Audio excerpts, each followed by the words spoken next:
આજ રોજ ભુજ પ્રાંત કચેરી ખાતે એડવોકેટ સંદીપ શાહ અને કોંગ્રેસી મહિલા અગ્રણી વચ્ચે ઉગ્ર બોલાચાલી થતા સમગ્ર મામલો ગરમાયો હતો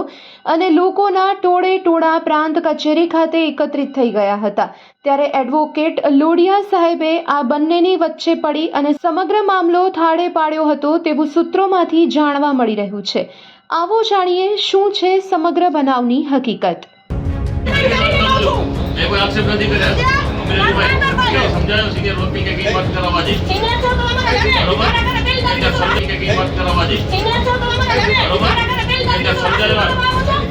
આપણે બધા છે ને કોટડી નો આપણે છીએ બે આપણે કોઈ આક્ષેપ નથી એ વાત ન કરવી આપણે કોઈ આક્ષેપ નથી એ વાત ન કરવી વાંધો તો જે બોલું છું નહીં મારે બેન